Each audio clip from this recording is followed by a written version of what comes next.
Hola, ¿cómo están? Bueno, soy Valeria Gallo, soy ilustradora principalmente de publicaciones infantiles. Estudié la carrera de diseño en la Escuela Nacional de Bellas Artes, en DIMBA, y saliendo de DIMBA me metí a hacer animación, siempre para público infantil. Estuve trabajando en Canal 11, en la barra infantil, y de ahí me fui a una casa productora también a hacer animación, un poco para niños. Ahí sí, la verdad, ya no me la pasé tan bien, hacíamos muchas cosas para Televisa y todo eso. Y ahí fue donde yo, una vez que estaba en una tarde muy triste, viendo hacia afuera en la oficina, dije, esto no es lo que quiero hacer, quiero ilustrar libros. Y agarré mi carpeta de animación, o sea, los dibujos que tenía como animadora, y fui a Alfaguara, fue la primera editorial que fui. Y afortunadamente conocí una editora, fue la que vio mi carpeta, que me dio la oportunidad de ilustrar el primer libro. Entonces, a partir de ahí ya llevo como 12 años trabajando como ilustradora, ¿sale?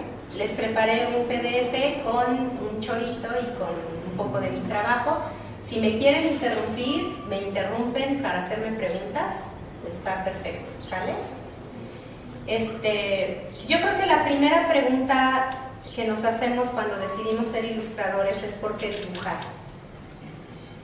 Yo dibujo por muchas razones. La primera razón es porque es mi manera de comunicarme con el mundo, es la manera en la que mejor me expreso, la mejor manera que encuentro para hablarle a los demás. Incluso cuando viajo o cuando he llevado un diario, casi siempre lo hago con dibujos, ¿no?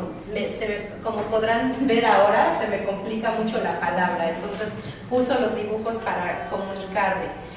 Dibujo para entenderme. Cuando tengo una idea, la dibujo para yo poder visualizarla y luego realizarla. Y dibujo para que me entiendan también. Los bocetos son una parte esencial del trabajo de ilustradora o ilustrador. Hay mucha gente que nos tiene que entender. El primero es el editor y el segundo es el diseñador gráfico. El tercero obviamente ya son los lectores. Entonces los bocetos son la columna vertebral de un libro, y justo yo creo que de una idea en general. Dibujo lo que conozco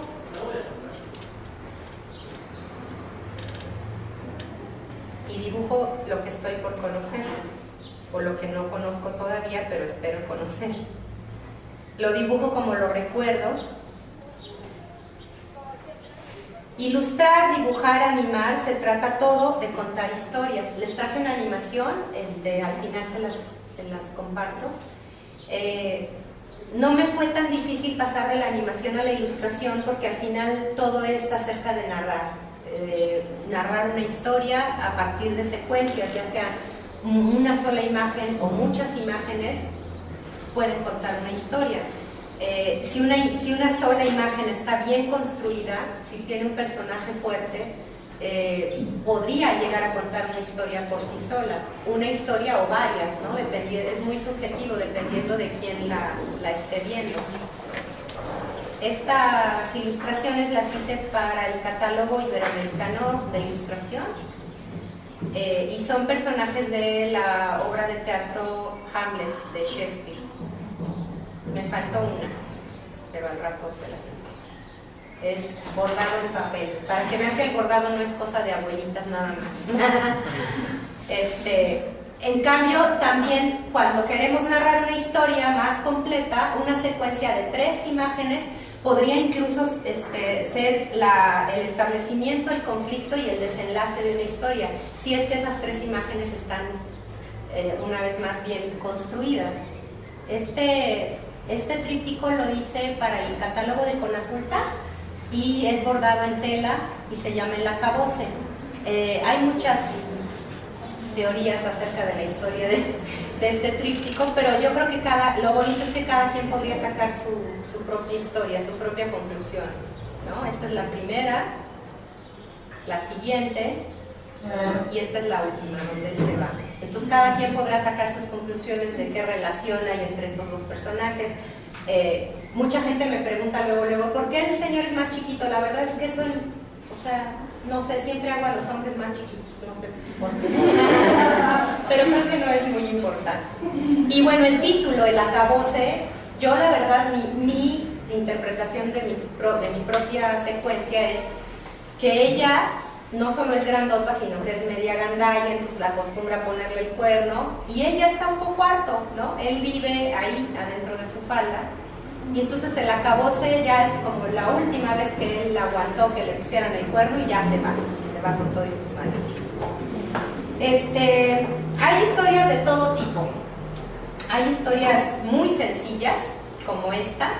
Esta me la mandó una autora. Es un libro, es una historia que no tiene texto, es nada más pura ilustración. Todavía no la termino. Les traje, al rato si quieren se las paso. Es bordado en tela, bordado y aplicación en tela. Y se llama Viaje de un bostezo. Entonces, es la historia más sencilla que me ha tocado ilustrar. Es únicamente un bostezo que se va contagiando. Si se fijan, del lado derecho está una señora barriendo y ve al perro bostezar. Es la misma señora, ya está bostezando. Pasa un camión y el señor, el trabajador que va agarrado en el tubo, la ve bostezar. Y entonces le contagia el bostezo a él. El chavito que va en bicicleta lo ve bostezar y se le contagia el bostezo a él. La señora de las quesadillas lo está viendo bostezar y a ella se le contagia. La viejita que está dando de comer a las palomas la ve bostezar y ella bosteza. Hasta ahí voy, pero sigue y sigue. Lo bonito es que va oscureciendo, se va haciendo de noche y la historia acaba con el mismo perro que empezó. O sea, al final da como toda la vuelta el bostezo. Ya en la noche el perro acaba bostezando. Algo que me pasa mucho, yo creo que porque justo empecé siendo animadora, es que esas historias que me gustan mucho siempre me las imagino en animación. Entonces pienso que una animación con algo así sería como incluso más bonito que un libro. Hay historias más complicadas.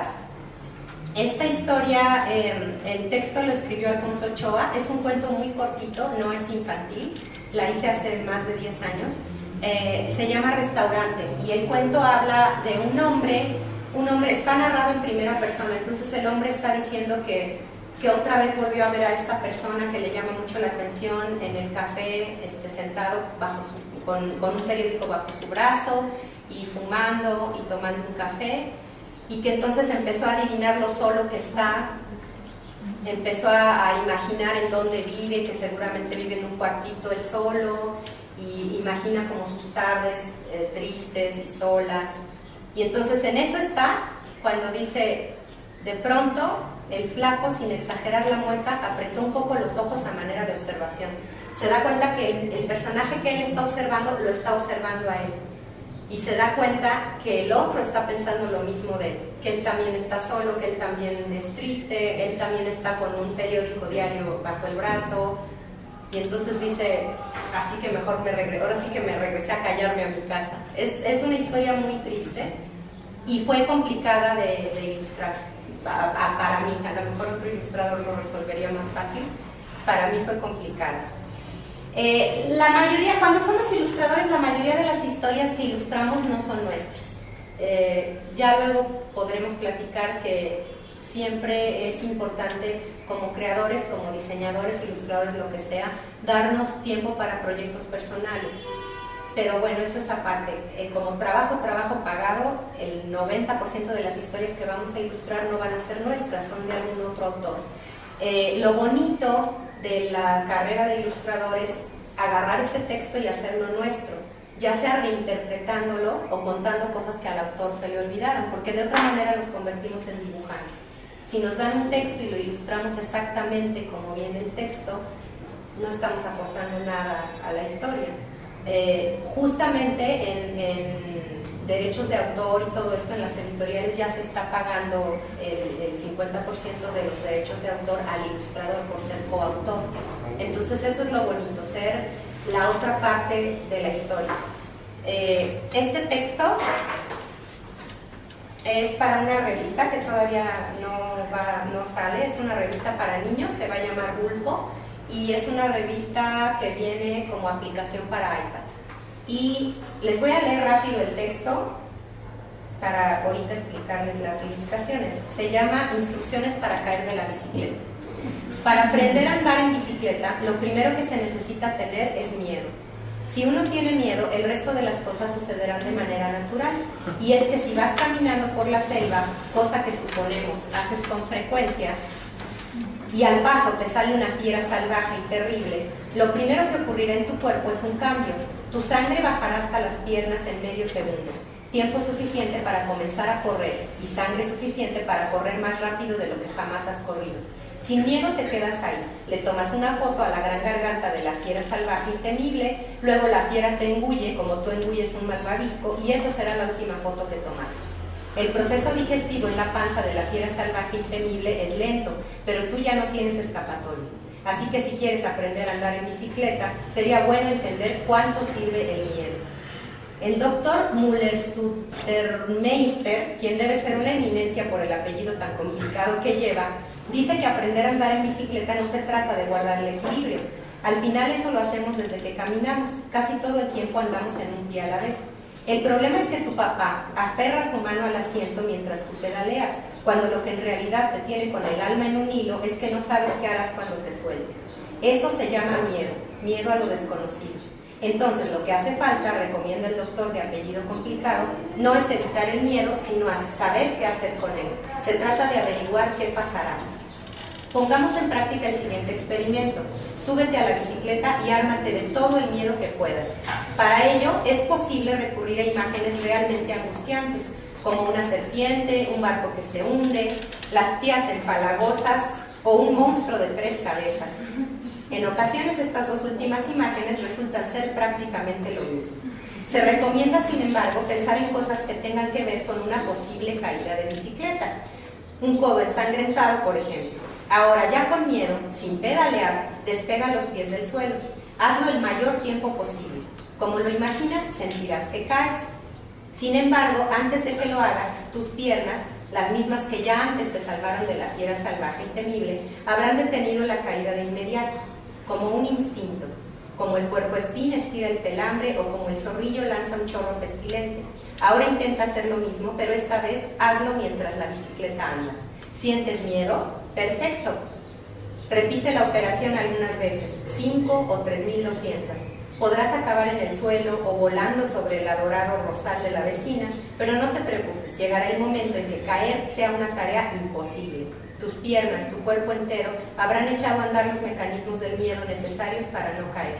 Lo que sigue es pedalear, que es algo tan parecido a caminar. El miedo es un semáforo que avisa, un sistema de alarma, un paracaídas. Sin el miedo estamos indefensos. Con el miedo descubrimos que podemos hacer cosas. Tomamos decisiones, actuamos y aprendemos a caer de la bicicleta. Mientras tanto, la mano de tu papá aferrada al asiento mientras corre junto a ti, en realidad no sirve de mucho. Pero no se lo digas, es su forma de convivir con sus propios miedos. Este texto, al final sí habla de una fiera salvaje, ¿no? Pero la fiera salvaje no es en realidad un personaje de la historia, es más, ni siquiera es una historia, es un instructivo. El autor del texto, que además es el editor de la revista, sí me dio así total libertad, pero en un principio él imaginaba que el instructivo pues iba a ser ilustrado como un instructivo, ¿no? A lo mejor como un infográfico, algo así. Y luego ya conforme fueron saliendo los bocetos, pues le encantó. Yo agarro a la fiera esta salvaje y lo convierto en un personaje. Y la niña, que es la que va a aprender a andar en bicicleta, es el otro personaje principal, ¿no? El monstruo de 3 cabezas, que son las tías, van atrás de... O sea, en el texto en ningún momento dice que ahí van las tías exactamente, ¿no? Es la manera en la que también nos divertimos un poquito más los ilustradores, en encontrar como esas cositas que no se dicen en el texto, pero que ahí están.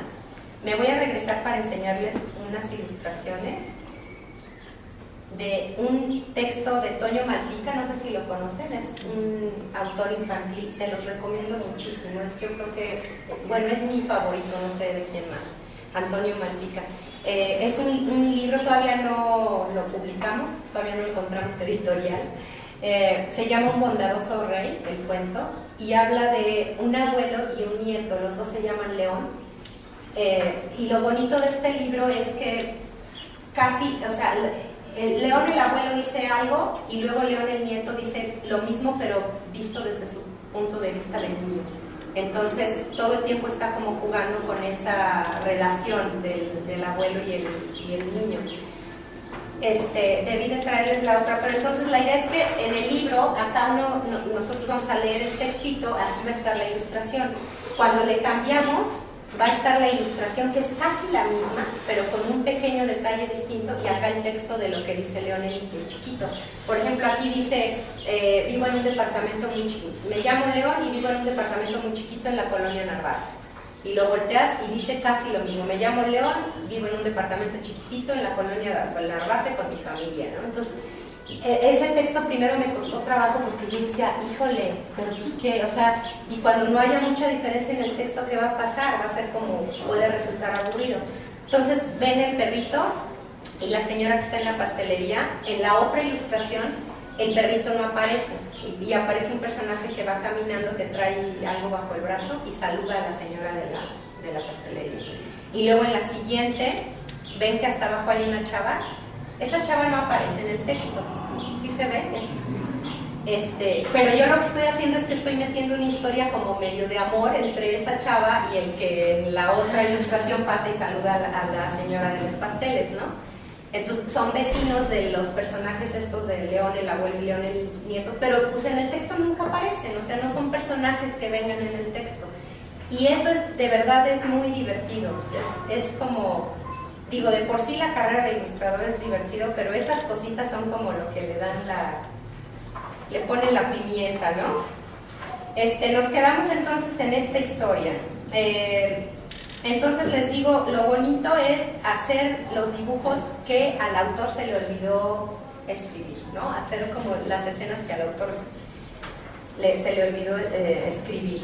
Hay algo que es muy importante en un ilustrador y es el estilo. Me han preguntado en otras charlas que doy que cómo se le hace para tener un estilo. Pues es que es algo que va saliendo solo, y además sí hay gente que desde un principio tiene un estilo muy definido, pero yo creo que sí es algo que se va trabajando con los años incluso, no es algo tan fácil. Yo doy dibujo en el IMBA, la materia de dibujo a mano alzada, y es muy difícil para mí dar esa materia porque pues es dibujo, ustedes aquí lo toman, es real, ¿no? O sea, tienes que dibujar al modelo como es. Y muchos estudiantes ya traen un estilo, y de veras hay unos que tienen un trazo, una línea así preciosa, un trazo bien bonito, y pues esa materia se trata de regresarlos, de decirles, ahorita no tienes que tener estilo, ¿no? Lo cual yo estoy un poco en desacuerdo, ¿no? O sea, a mí cuando me coacharon y me dijeron, no, tú quítales el estilo, híjole, pues no, o sea, porque justo esa línea y ese trazo es lo que después se va transformando ya en un estilo muy definido. A mí me pasa que veo, o sea, mi ilustradora favorita yo creo que es Rebeca Dotremel, y me encanta Gabriel Pacheco y me encanta Shontan, y a veces veo un libro de Shontan y digo, ay, yo quisiera dibujar como Shontan, y nunca voy a dibujar como Shontan, jamás voy a dibujar como Rebeca Dotremel, pero dibujo como Valeria Gallo, ¿no? Entonces creo que eso es lo importante, como reconocer que lo que hacemos no será lo mejor en el mundo de la ilustración, pero es lo que yo hago, y que nadie más lo va a hacer como yo lo hago. Yo tengo, manejo muchas técnicas, también depende mucho del proyecto. Esta, por ejemplo, es digital. Hago acrílicos, hago lápiz, hago ahora telas, pero siempre hay, sobre todo yo creo que mi estilo se nota más en el diseño del personaje. Si se fijan, todos se parecen, ¿no? Tienen la cara larga, la narizota, muchas veces les pongo bigote. Este es Hamlet, el que no les enseñé hace rato. Miren, los hombres todos se parecen, ¿no? Este también. Y las mujeres, dibujo mucho más mujeres, me parece más divertido dibujar mujeres. Y también mis mujeres se parecen mucho unas entre otras. Estas son muñecas, esta es una muñeca de trapo, también al final tiene como ese estilo.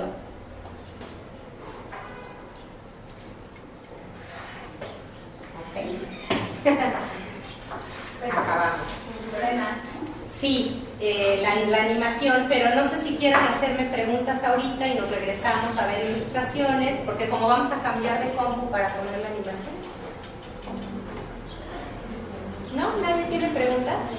¿Cuál es tu metodología? ¿Tu trabajo? ¿Qué es lo que elaboras? ¿Tus pasos? ¿Mi proceso? Bueno, siempre primero es leer el texto, las más veces que puedas. A mí me sirve de repente subrayar palabras como clave, ¿no? Que yo siento que son palabras claves. Y yo siempre empiezo por los personajes. A mí me gusta mucho primero trabajar el diseño del personaje o de los personajes para ya conectarme con el texto.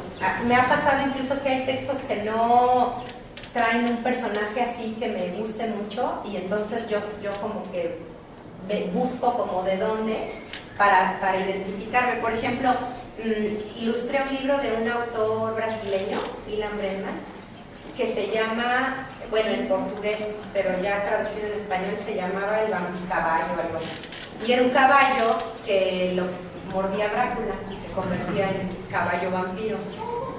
A mí me cuesta mucho trabajo dibujar animales, yo casi nunca dibujo animales. Y me costó mucho trabajo ese texto, mucho, o sea, incluso pasó un año y no sabía cómo agarrarlo. Entonces aparece Drácula en el cuento, pero es un Drácula ya como viejito, chimuelo. Y lo que hice un día fue, dije, pues voy a dibujar a Drácula, a ver qué pasa. Y lo hice así chaparrito, ¿no? Entonces me identifiqué luego con el personaje y a partir de ahí, el haber dibujado a Drácula me destrabó y ya me pude echar como todo el día. Una vez que tengo el diseño del personaje, es hacer storyboard, como de todo el texto, más o menos repartir qué escenas son las importantes para dibujar en cada página. Hay una etapa de estar con el editor trabajando esos bocetos y ya una vez que aceptan los bocetos, meter color. Hay veces que antes de hacer los bocetos me piden una prueba como de estilo, ¿no? Como para ver la técnica, el estilo, todo esto, y ya entonces se entrega esa prueba y ya luego se sigue con el resto. Y a mí me gusta al final hacer la portada, pero hay veces que se tiene que sacar antes la portada por cuestiones de catálogo de las editoriales y eso. Así es. Bueno, en cuestiones como de dibujo, ¿qué fue como lo que más trabajo te costó aprender? O sea, no sé, proporción o alguna... La proporción me cuesta trabajo, me costó mucho trabajo y mi papá mi papá ni siquiera es dibujante, en realidad es historiador, pero sabe dibujar y su papá fue pintor, entonces tiene este rollo de la proporción, entonces siempre me estaba corrigiendo la mano, no sé qué, el tamaño de la cabeza, por eso me cuesta tanto trabajo dar esa materia de dibujo. Y luego como que aprendes a aprovechar esas deficiencias, ¿no? O sea, justo mis personajes son muy desproporcionados, ¿no? O sea, vean la cadera de esta mujer, el cuello, ¿no? O sea, no es real. Entonces es el cuello, vean de esta, le pesa la cabeza. Y eso es bonito, como descubrir cuáles son lo que más te cuesta trabajo y entonces aprovecharlo de otra manera, yo creo. Pero sí, la proporción es lo que me cuesta mucho trabajo. Por ejemplo, para el ámbito ya de tus ilustraciones personales, ¿cómo que ha hecho, cómo es que funciona el negocio con sus proyectos personales? Bueno, yo tuve mucha suerte porque en el 2005 trabajé en la editorial SM, estuve haciendo, en realidad no hice ningún libro álbum, ni nada de literatura, estaba haciendo un libro de texto y conecté muy bien con un editor y yo tenía un libro que había trabajado yo sola en mi casa, que se llama Nunca es demasiado circo, y lo tenía yo todo terminado porque eran maquetas como de este tipo. Y se me ocurrió enseñárselo al editor y le gustó mucho y me lo publicaron. Es el único libro que he publicado como autora. Además yo creo que se han vendido 8 del 2005 para acá. Pero fue bonito porque a partir de ahí me dieron a ilustrar ya más literatura en M. Este libro Se llama Esta familia que ves, lo escribió Alfonso Ochoa, que es mi pareja, y escribió el texto y yo hice esta ilustración y se las llevé a la editora de CM porque pues yo ya la conocía. Le llevé este texto y le llevé otro, uno que se llama El lugar perfecto para las aves, que es el del señor Bigotón. Y el de las familias es un texto muy bonito, son poemas, bueno, están rimados, no sé si son poemas, pero son textos rimados, que cada uno habla de una familia distinta. Esta familia es una familia constituida por 2 hombres y una niña. Hay otra familia que son 2 mujeres. Esta familia es un hombre soltero que vive con su mamá que tiene Alzheimer. Entonces es para que los niños entiendan que hay muchas maneras de ser familia, no es nada más el papá, la mamá y el hijo. Entonces este texto, cuando yo se lo presenté a la editora, le encantó, pero me dijo este va a ser un poco más difícil que nos dejen publicarlo. Y entonces empezó con el otro, con el del lugar perfecto para las aves, y ella peleó mucho porque se publicara y ya salieron los 2. Entonces yo creo que es cosa de tener como confianza en que el proyecto está entero, está como redondo, ¿no? Sirve mucho que haya gente que lo vea, porque a veces está uno trabajando sobre un proyecto y estás como así, como caballo, ¿no? Nada más viendo tú. Y es muy bueno, yo a veces hasta exagero porque le enseño a todo mundo, ¿no? O sea, si conozco autores, editores, les enseño y lo que me van diciendo me sirve como para ir corrigiendo. Otra cosa que también funciona es los concursos, ¿no? O sea, si se fijan, los concursos de catálogos de ilustración siempre son secuencias, nunca te piden una sola ilustración, salvo en el de Conaculta de este año ya están pidiendo una sola, no sé por qué razón. Pero siempre son secuencias de 3 a 5 ilustraciones que narren una historia. Entonces eso también sirve mucho, porque sí creo que la parte importante de la ilustración es saber narrar, no hacer una sola ilustración. Ok, acabo de decir que a veces una sola ilustración cuenta una historia, pero como ilustrador te van a tocar ilustrar historias largas, entonces tienes que saber cómo narrar esa secuencia de eventos, traducirlos en imágenes. Es muy bueno estar haciendo ejercicios tú solo, pero también eso que les digo de comparar, o sea, de enseñar y que te retroalimente, tomar talleres, ¿no? De ahí también luego salen cosas padres. ¿Qué más? Yo tenía otra pregunta. Como al empezar a ilustrar un texto, ¿en qué momento o cuál es como límite de darle el giro a través de tus dibujos? Esos como detalles que nos dijiste de que metes cosas personales. Ajá. ¿Cómo sabes hasta cuándo no te estás contextualizando o le estás metiendo demasiado? Qué buena pregunta. Yo creo que es cosa mucho de sentido común. De repente sí hay ese peligro de que te pases de la raya y invadas incluso o contradigas, ¿no? A veces puede pasar que contradigas un poco lo que el autor quiere decir. Hay gente que piensa que el autor y el ilustrador no deberían de verse nunca, ¿no? O sea, que para eso está el trabajo del editor. Y bueno, finalmente si te pasas tantito de la raya, un editor siempre te va a decir, a ver, ¿no? O sea, espérate. Como ya les conté, este autor pues es mi pareja, entonces yo he trabajado muchas veces junto a él. El de las instrucciones para andar en bicicleta también es de él. Y a mí sí me ha servido mucho el diálogo con el autor, porque justo cuando hice el boceto de la fiera en la bicicleta, sí le dije, ay, sí necesito que veas esta porque a lo mejor no es lo que estabas imaginando. Él es como, sí, no, está padrísimo, va. Puede haber otros autores que no, O sea, me tocó ilustrar un libro de un autor que supe, yo nunca hablé con él, pero supe que no le gustó para nada lo que yo hice. Y ahí lo que pasa es que las editoras dijeron, pues, ni modo, o sea, esta es la ilustradora que elegimos, te friegas. A mí no me encanta eso, ¿no? O sea, además yo ese libro nunca lo enseño, a mí me gusta, pero nunca lo enseño porque sí siento como que es feo, ¿no? Como sentir, o sea, saber que al autor no le gustó es como... Pero yo creo que ahí es donde entra bueno, no ahí, es muy importante el trabajo de un editor, pero un editor puede ser el que vaya como midiendo esa parte de que no te pases tanto al otro lado, ¿no? Y también por eso hay que leer muchísimo, muchísimo, ¿no?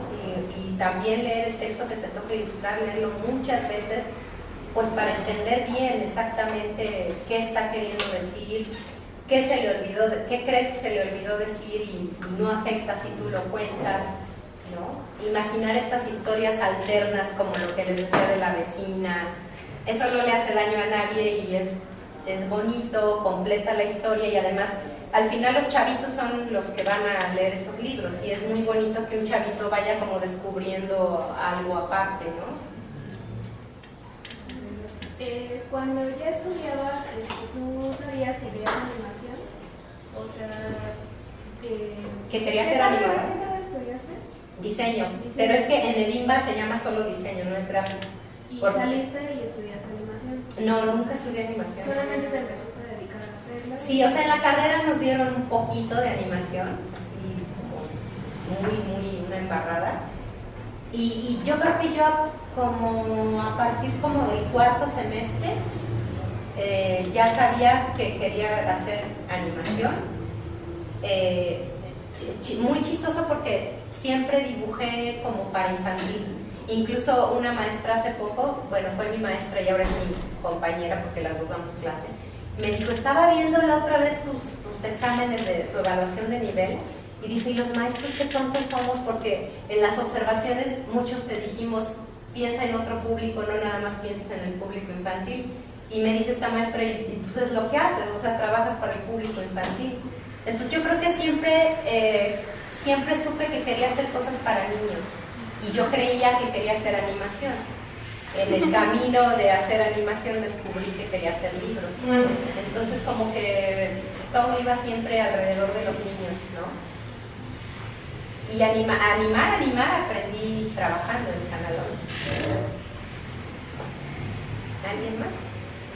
Bueno, a mí me interesa igual como mucho tu trabajo en animación, pero bueno, la pregunta respecto a eso, ¿tú crees que sí está muy vinculado como el dibujo con la animación? Bueno, no creo que para ser un buen animador tengas que saber dibujar. Creo que para entenderte y que te entiendan es bueno saber dibujar, pero hay animadores excelentes que no basan sus animaciones, o sea, no están basadas sus animaciones en dibujos, ¿no?